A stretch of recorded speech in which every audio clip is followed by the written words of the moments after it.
So if you put a pair of earphones on at night with a program of what you would like to be true in your life, that program is playing. It's not playing into your conscious mind. That's shut off. It's now going straight into the subconscious mind. You will be successful because 95% of the day, your program automatically will be seeking your wishes. Talk to me about your book, The Honeymoon Effect. Yeah. What that was all about, if you can explain it. Okay, the honeymoon effect is this. This is the whole story of the Matrix. Matrix, you've been programmed. Oh, we're going to take a red pill and get out of the program, okay? Falling in love is the equivalent of taking the red pill biologically. Scientists have studied what is called mind wandering. I said, what is mind wandering? I said, well, your conscious mind could be focused on a task, or your conscious mind could go off into think about things, okay? And the relevance about that is when the conscious mind is staying in the front, you're in absolute control. Wishes, desires, what you want, conscious mind, creative, you're in control. But the moment your conscious mind takes off into a thought or starts thinking or whatever going on, it lets go of the wheel, the autopilot takes over, okay? So the idea is this: if your mind is wandering, then you're being run by the subconscious. And it turns out this is very negative. When your mind is straightforward in consciousness, you're controlling the vehicle. So I say, falling in love has been demonstrated biologically to be equivalent to the red pill, because what it does is it keeps you what they call mindful, keeps you conscious. Look, you've been looking for this partner your whole life. They're now in front of your face. This is not the time to go thinking about things. It's time to be, oh, look what I got right here in front of me. And I say, well, think about it this way. Your life could suck every day, every day, every day, every day. And then you meet this person, and 24 hours later, it's heaven on earth. 24 hours later, oh my God, I'm so in love, Even the job's not so bad anymore, and the food tastes great, and the music is so much better, and love, and love, and love. I go, what the heck happened? You had all of this negative, and then in 24 hours, you have this heaven on earth. And the answer was, it was taking the red pill. That's what falling in love is.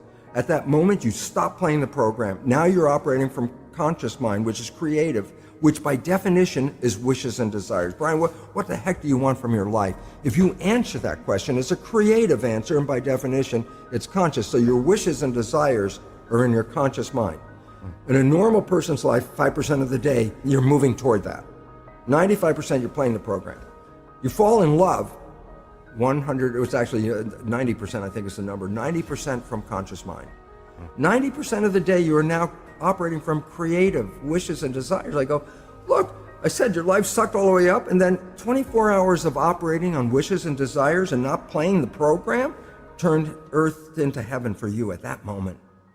And then you go, well, how come the honeymoon doesn't last? I go, because inevitably you still have to think about things, your job, your chores, your requirements, what you have to do. And at some point, once you start thinking, then the conscious mind is shut off. And guess what shows up? All those behaviors in the subconscious mind that were negative, 70%. And your partner, remember, your partner and you fall in love same time, both of you operating from conscious mind with wishes and desires. And all of a sudden, you start thinking, and then this behavior shows up that was your mother, your father, or whatever thing you learned. And your partner's like, where the hell did that come from? Who are you? Is a response. It's like, where did that come from? We've been in this honeymoon. I've never seen that behavior.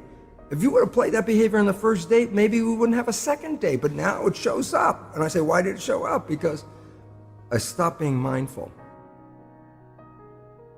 So how do you teach people to keep the honeymoon alive? Is to change the subconscious program. and it's simple for reasoning is simple. Conscious mind, wishes and desires. Subconscious mind, program. Well, what if you took the wishes and desires and made those programs? Then guess what? You don't even have to think about it.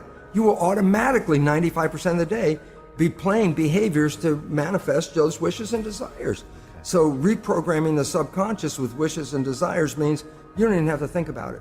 You will be successful because 95% of the day, your program automatically will be seeking your wishes.